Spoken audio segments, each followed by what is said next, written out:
Hello everyone, good afternoon. Welcome back to my channel. I am Pooja और आज हम बात करेंगे 9th and 10th of November के करंट अफेयर्स के बारे में, क्योंकि कल संडे था। तो संडे को डेली करंट अफेयर्स नहीं हुआ था, लेकिन हम लोगों ने वीकली करंट अफेयर्स के सेशन डिस्कस किए थे।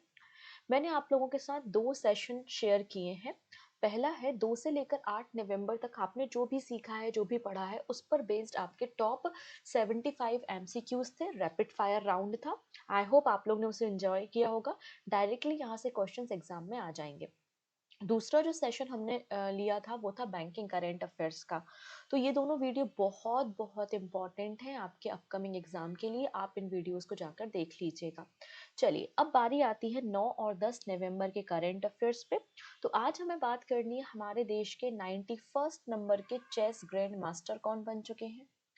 हम लोग जब से साइंस पढ़ना शुरू किए हैं, तब से हमेशा हम डीएनए के बारे में स्टडी करते हैं। हम बात करते हैं कि वॉटसन एंड क्रिक ने जो डबल हेलिक्स मॉडल था डीएनए का, वो दिया था। तो वो वॉटसन जो है, उनकी निधन हो गई है, उनका डेथ हो गया है। तो उस पर भी हमें चर्चा करना है और भी कई सारी खबरों पे हम बात करेंगे, लेकिन सबसे पहले बात करेंगे इम्पोर्टेंट डेज। 9 और 10 नवंबर को हम कौन कौन से इम्पोर्टेंट डेज सेलिब्रेट कर रहे हैं। सबसे पहले 9th of November. 9th of November को हम दो इम्पोर्टेंट डे सेलिब्रेट करते हैं। पहला है नेशनल लीगल सर्विसेज डे। कौन सा है? National legal services day. और दूसरा है उत्तराखंड फॉर्मेशन डे। उत्तराखंड राज्य का फॉर्मेशन भी 9 नवंबर को हुआ था। एक एक करके बात करेंगे। तो 9 नवंबर को हम सेलिब्रेट कर रहे हैं नेशनल लीगल सर्विसेज डे, क्योंकि इस दिन लीगल सर्विस अथॉरिटी एक्ट 1987 पास हुआ था, जो कि 1995 से फोर्स में आया था। इसका पर्पस ये है, जो हमारे देश में नीडी पर्सन है, जिनको बहुत ज़्यादा ज़रूरत है लीगल एड की, तो उनको फ्री ऑफ कॉस्ट एडवाइस और सहायता प्रोवाइड की जा सके, फ्री लीगल सहायता प्रोवाइड की जा सके, इसलिए नेशनल लीगल सर्विसेज एक्ट हमको देखने को मिल जाएगा। ठीक है। इसके अंदर किसी भी व्यक्ति को लीगल जो असिस्टेंट है, उससे मना नहीं कर सकते, उससे डिनाई नहीं कर सकते। इसके लिए हमारे देश में नालसा बनाया गया है। नालसा का मतलब होता है नेशनल लीगल सर्विसेज अथॉरिटी, जिसको हेड करते हैं चीफ जस्टिस ऑफ इंडिया। दूसरा है स्टेट लीगल सर्विसेज अथॉरिटी, जिसको हेड करते हैं chief justice of the respective high court, जिस भी राज्य में ये काम कर रहा है। तीसरा है डिस्ट्रिक्ट लीगल सर्विस अथॉरिटी, जिसको डिस्ट्रिक्ट जज के द्वारा हेड किया जाता है। ठीक है, तो इसलिए आप इसे याद रखेंगे। नेक्स्ट है उत्तराखंड फॉर्मेशन डे। हमने सेलिब्रेट किया 9 नवंबर को। 9th ऑफ नवंबर को 2000 में उत्तर प्रदेश से अलग होकर एक नया राज्य बना था, जिसका नाम है उत्तराखंड। और उत्तराखंड 27 नंबर का स्टेट आपको देखने को मिल जाएगा। ठीक है। इस साल इसके 25 साल पूरे हो चुके हैं, तो सिल्वर जुबली सेलिब्रेट की जा रही है। पहले हम इसे उत्तरांचल के नाम से जानते थे, और 2007 में नाम चेंज करके उत्तराखंड कर दिया गया। अब उत्तराखंड के बारे में कुछ स्टैटिक पॉइंट्स हैं कि उत्तराखंड की कैपिटल देहरादून है, जो कि विंटर कैपिटल है, और गैरसैंण समर कैपिटल है। गवर्नर है लेफ्टिनेंट जनरल गुरमीत सिंह, और चीफ मिनिस्टर सभी को पता है पुष्कर सिंह धामी है। ठीक है। नेक्स्ट बात कर लेते हैं स्टेट एनिमल। तो मस्क डियर आपको मिल जाएगा। स्टेट बर्ड हिमालयन मोनल आपको देखने को मिलेगा। तो ये कुछ स्टैटिक पॉइंट्स है, अपकमिंग एग्जाम के लिए इंपॉर्टेंट हो सकते हैं, तो याद रख लेंगे। पीडीएफ के लिए बिल्कुल परेशान नहीं होंगे कैसे हमें डेटा मिलेगा। ये करंट अफेयर्स की जो पीडीएफ है, क्लास ओवर होने के बाद आपको टेलीग्राम पे मिल जाएगी, और टेलीग्राम की लिंक डिस्क्रिप्शन में है, आप वहां से पीडीएफ को डाउनलोड कर सकते, कोई दिक्कत नहीं है। ठीक है। इसके अलावा ये जो करंट अफेयर्स है, ये आपके सभी वनडे एग्जाम्स को कवर करता है, चाहे आप रेलवे की तैयारी कर रहे हो, या फिर डिफेंस की, एसएससी की, या स्टेट एग्जाम। तो बिल्कुल आप अपने फ्रेंड्स के साथ ज़्यादा से ज़्यादा शेयर करो, क्योंकि अगर आप शेयर नहीं करेंगे तो लोगों तक रीच नहीं पहुंचेगी, तो फिर मुझे मोटिवेशन भी नहीं मिलता। तो इसलिए ये आपकी जिम्मेदारी है, सब ज़्यादा से ज़्यादा लोगों के बीच में शेयर करना, और पहली बार आया तो सब्सक्राइब कर लेना, जिससे अपकमिंग क्लासेस के नोटिफिकेशन आपको मिल सके। ना बात करते हैं 10th ऑफ नवंबर। 10 नवंबर को हम सेलिब्रेट करते हैं world science day for piece and development. किस तरीके से साइंस का सहयोग होता है, साइंस की भागीदारी होती है पीस और डेवलपमेंट को मेंटेन करने के लिए। 2001 में यूनेस्को ने इस दिन की शुरुआत की थी। ना बात करेंगे अबाउट द थीम। तो थीम क्या है? Trust, transformation and tomorrow, the science we need for 2050। इसके अलावा देखिएगा, एक और इम्पोर्टेंट डे सेलिब्रेट हो रहा है 10 नवंबर को, जिसका नाम है वर्ल्ड पब्लिक ट्रांसपोर्ट डे। ठीक है, पब्लिक ट्रांसपोर्ट क्यों जरूरी है, किस तरीके से इसकी मदद से कार्बन एमिशन को भी हम कम कर सकते हैं, राइट। तो इसकी थीम क्या है, कनेक्टिंग कम्युनिटीज रिड्यूसिंग इमिशन, ये आपको थीम देखने को मिलेगी। तो इस तरीके से 9 और 10 नवंबर को हमने जो भी इंपॉर्टेंट डेज सेलिब्रेट किए हैं वो आपके साथ मैंने शेयर कर दिए। नाउ मूव करते हैं सब इंटरनेशनल न्यूज पर। यहाँ पर हम बात कर रहे हैं यूएन वाटर कन्वेंशन के बारे में, और बांग्लादेश ने रिसेंटली यूएन वाटर कन्वेंशन को ज्वाइन किया है। ऐसा करने वाला ये साउथ एशिया का पहला कंट्री बन चुका है। ठीक है, अभी होता क्या है, आपने देखा होगा कई सारी नदियां होती हैं जो दो देशों के बीच में बॉर्डर का काम करती हैं। जैसे कि अगर हम बात करते हैं इंडस नदी और उसकी सहायक नदियों के बारे में, अगर हम देखें, यहाँ पर हम गंगा नदी के बारे में बात करें, और भी कई सारी नदियां हैं पूरे विश्व में जो दो देशों के बीच में बॉर्डर बनाती हैं। तो ऐसे में पानी को लेकर डिस्प्यूट्स होते हैं, है ना, किसी ने डैम बना लिया, किसी ने नदी का पानी मोड़ लिया, नहर बना ली, तो कई सारे डिस्प्यूट्स होते हैं। तो इन वाटर डिस्प्यूट्स को रिजॉल्व करने के लिए यूएन वाटर कन्वेंशन है।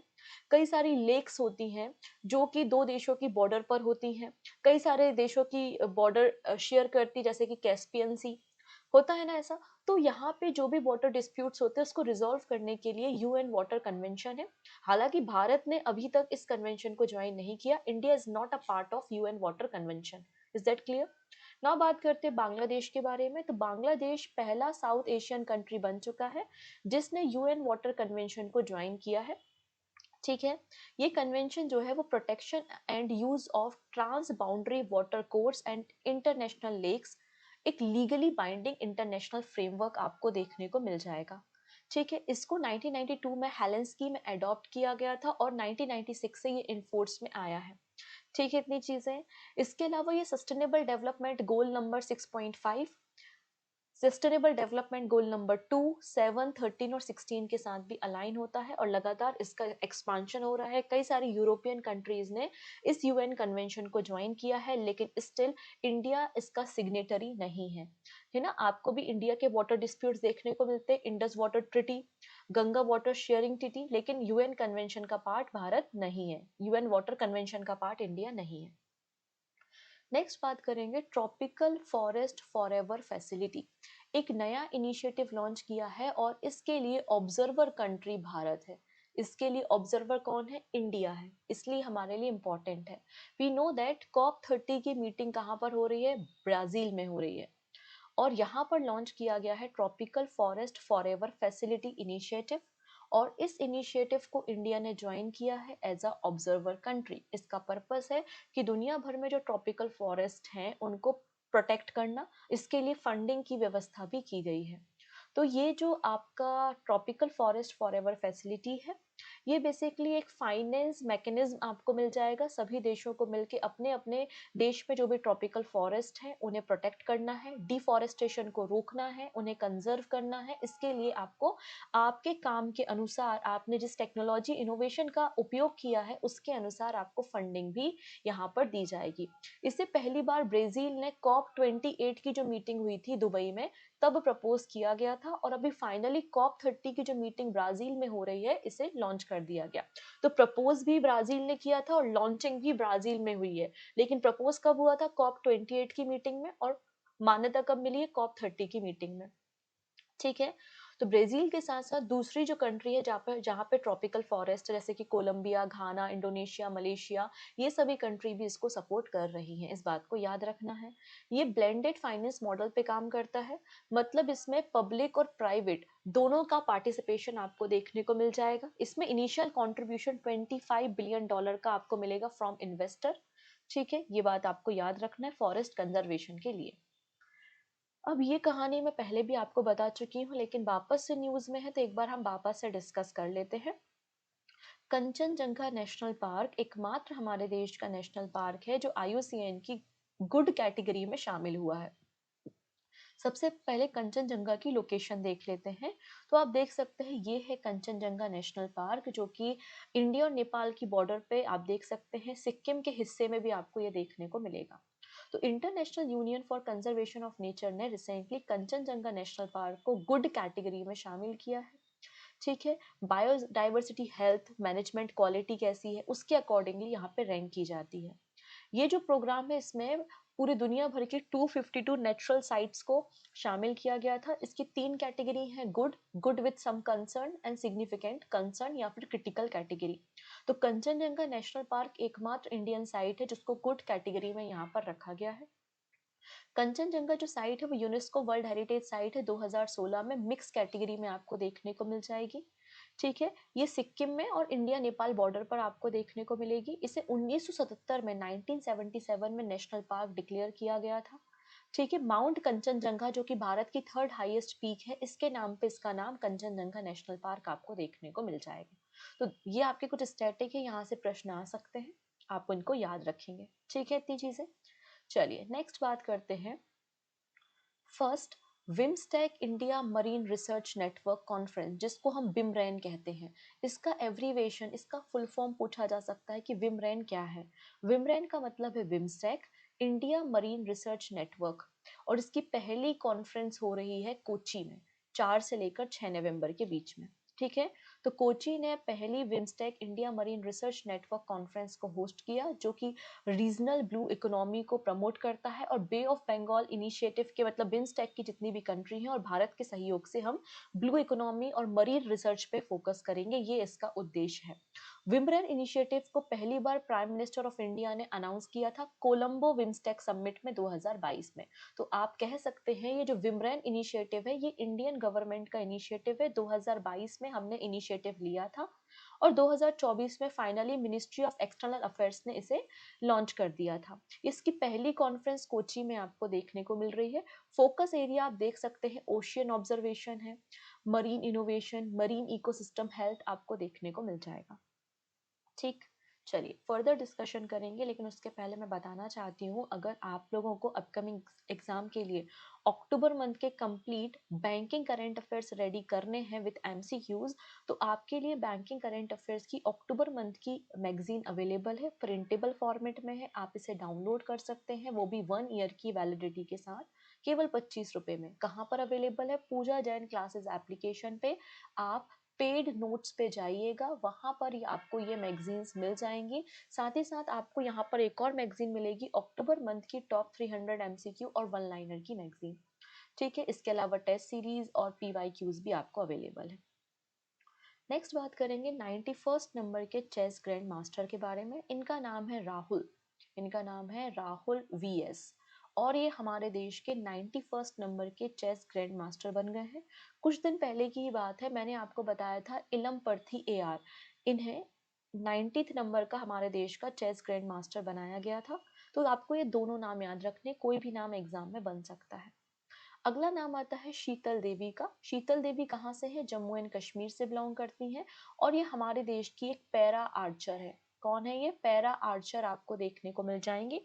ठीक है, और ये भारत की पहली पैरा एथलीट बन चुकी हैं जिन्हें जिन्हें नेशनल आर्चरी टीम में शामिल किया गया है। तो पैरा आर्चर शीतल देवी हिस्ट्री क्रिएट कर रही है।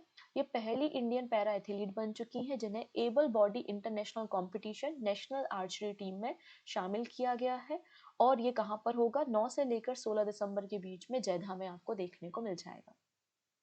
अगला नाम आता है जेम्स डी वॉटसन का, जिन्होंने डीएनए स्ट्रक्चर को डिस्कवर किया था। ये जो आप लोग पढ़ते हैं अक्सर डबल हेलिक्स मॉडल डीएनए का, जो कि वॉटसन एंड क्रिक ने दिया था, तो ये वही जेम्स डी वॉटसन है जिन्हें 1962 में नोबेल प्राइज भी मिल चुका है और इनका निधन हो गया है। तो ये पूछा जा सकता है कि इन्हें नोबेल प्राइज कब मिला। Very very important 7 star question है, आप इसे याद रखेंगे, अपकमिंग एग्जाम में मिलेगा ये। ठीक है, चलिए अब बात करते हैं। यहाँ पर एक और अच्छी खुशखबरी आती है फ्लाइट पैसेंजर के लिए। अगर आप फ्लाइट की टिकट कैंसिल करते हो 48 आवर्स पहले, तो आपको कोई भी अमाउंट डिडक्ट नहीं होगा, आपको पूरा पैसा रिफंड मिल जाएगा। ठीक है, तो डीजीसीए मतलब director general of civil aviation ने रिसेंटली यहाँ पर अनाउंसमेंट किया है कि अगर पैसेंजर 48 आवर पहले अपनी टिकट को, अपनी जो मतलब फ्री कैंसिलेशन विंडो में अपनी टिकट को कैंसिल करते हैं, तो उस केस में क्या करेंगे, उस केस में आपके रिफंड नॉर्म्स के अंदर आपको पूरा पैसा रिफंड किया जाएगा। और जो भी एयरलाइन है, जो भी रिस्पॉन्सिबल एयरलाइंस हैं, वो 21 डेज के अंदर आपके अमाउंट को आपके अकाउंट में रिफंड करेंगी। ठीक है, ये बात यहाँ पर मेंशन की है। ठीक है, इसके अलावा अगर आपने किसी एयरलाइन में टिकट बुक की है और आप अपने नाम का करेक्शन कराना चाहते हैं, तो with in 24 hours of booking आप यहाँ पर विदाउट एडिशनल फी अपने नाम में चेंजेस कर सकते हैं, करेक्शन कर सकते हैं। अभी जो ड्राफ्ट तैयार किया गया है, ये पब्लिक डोमेन में 30 नवंबर तक रखा गया है और फिर फाइनली 30 नवंबर के बाद फाइनल ड्राफ्ट को रेडी किया जाएगा। चलिए नेक्स्ट है, who has been conferred the chevalier the order national डू मेरिट, या फिर knight of the national order of merit by the France. तो किसे ये फ्रांस का अवार्ड दिया गया है? आंसर हो जाएगा Sunil Kant Munjal. Option number B बिल्कुल करेक्ट है। ठीक है, नेक्स्ट बात करेंगे, COP30 की मीटिंग कहाँ पर हो रही है? आंसर हो जाएगा ब्राजील के बेलम में हो रही है, ऑप्शन नंबर सी। ठीक है, नेक्स्ट है, इंडिया इंटरनेशनल साइंस फेस्टिवल कहाँ पर होगा 2025 में? तो ये आपको चंडीगढ़ में देखने को मिलेगा 6 से लेकर 9 दिसंबर के बीच में। ठीक, नेक्स्ट है, फॉर्मर इंडियन हॉकी गोलकीपर जिनका नाम है मैनुअल फेडरिक, इनका निधन हो गया है। इन्हें किस साल ओलंपिक में मेडल मिला था? तो आंसर हो जाएगा 1972 के म्यूनिक ओलंपिक्स में, ऑप्शन नंबर बी। ये मैंने आपको प्रीवियस क्लास में डिस्कस किया हुआ है। नेक्स्ट बात करते हैं, यूनियन मिनिस्टर जॉर्ज कुरियन ने रिसेंटली भारत की पहली fully digital marine census fishery census को अनाउंस किया है। कोची में काम किया जाएगा, व्यास एप्लीकेशन की मदद से भारत की पहली डिजिटल मरीन फिशरी सेंसस होगी। इसका स्लोगन क्या है? इसका स्लोगन है smart census smarter fisheries, option number B. Next है, prime minister Narendra Modi international Gita festival को अटेंड करेंगे। इंटरनेशनल गीता फेस्टिवल आपको कुरुक्षेत्र हरियाणा में देखने को मिल जाएगा। साथ ही साथ यहाँ पर 25 नवंबर को गुरु तेग बहादुर जी की जयंती भी आपको मिलेगी, इसको अटेंड करेंगे प्राइम मिनिस्टर नरेंद्र मोदी। पूछा जा रहा है कि इंटरनेशनल गीता फेस्टिवल का ऑब्जर्वर या पार्टनर स्टेट कौन सा है? पार्टनर स्टेट कौन सा है? तो आंसर हो जाएगा MP, मध्य प्रदेश। ठीक है, तो 10th इंटरनेशनल गीता महोत्सव कुरुक्षेत्र हरियाणा में होगा 15 नवंबर से 5 दिसंबर के बीच में। इसमें दुनिया भर के जो भी स्कॉलर्स हैं, एम्बेसडर्स हैं, उनको शामिल किया जाएगा। यहाँ पर पार्टनर स्टेट MP है और हरियाणा के गवर्नर असीम कुमार घोष आपको मिल जाएंगे। कैन विलियमसन, ठीक है, कैन विलियमसन, इन्होंने रिटायरमेंट ले लिया है T20 क्रिकेट से। पूछा जा रहा है ये किस कंट्री के हैं? तो ये आपको न्यूजीलैंड के क्रिकेटर देखने को मिल जाएंगे। Which team won the 42 Indian Oil Servo Surjit hockey trophy? तो 42 नंबर की Indian Oil Servo Surjit hockey trophy conclude हुई है जालंधर में। ये कंपटीशन कहाँ हुआ था? जालंधर में। जीता किसने है? इसे जीता है इंडियन ऑयल मुंबई ने। किसने जीता है? इंडियन ऑयल मुंबई ने। इन्होंने इंडियन रेलवे दिल्ली को डिफीट किया है। तो इंडियन ऑयल मुंबई ने इंडियन ऑयल दिल्ली को डिफीट करके Indian Oil Servo Surjit hockey trophy का 42 नंबर एडिशन जीत लिया है। और ये तीसरी बार लगातार है जब इंडियन ऑयल मुंबई ने इस ट्रॉफी को जीता है। ये कंपटीशन कहाँ पर हुआ था? ये सुरजीत हॉकी स्टेडियम जालंधर में है। यहाँ पर ये कंपटीशन हुआ था। जो विनर है उसको 5.51 lakh rupees cash prize money यहाँ पर देखने को मिल जाएगा। ठीक है, डन। नेक्स्ट बात करते हैं, which state government has launch pink सहेली स्मार्ट कार्ड स्कीम और फ्री बस travel for women and transgender. तो यहाँ पे महिलाओं की सेफ्टी को ध्यान में रखते हुए जो महिला और ट्रांसजेंडर हैं उनको फ्री बस सुविधा पिंक सहेली स्मार्ट कार्ड के अंदर किसने लॉन्च की है? तो दिल्ली गवर्नमेंट की आपको ये स्कीम देखने को मिल जाएगी, ऑप्शन नंबर बी। नेक्स्ट है, which city will soon get regional campus of Indian Institute of Creative Technology? तो Indian Institute of Creative Technology का रीजनल सेंटर तैयार किया जाएगा हैदराबाद में, जो कि गेमिंग, एनिमेशन, डिजिटल इंटरटेनमेंट को प्रमोट करेगा। And this is your question of the day. Which country has become the first in South Asia to join United Nation Water Convention? सही आंसर आप मुझे बताएंगे कमेंट सेक्शन में। तो आज के लिए इतना ही, बाकी सारी बातें आने वाले वीडियो में डिस्कस करेंगे। Thank you so much, take care and bye bye.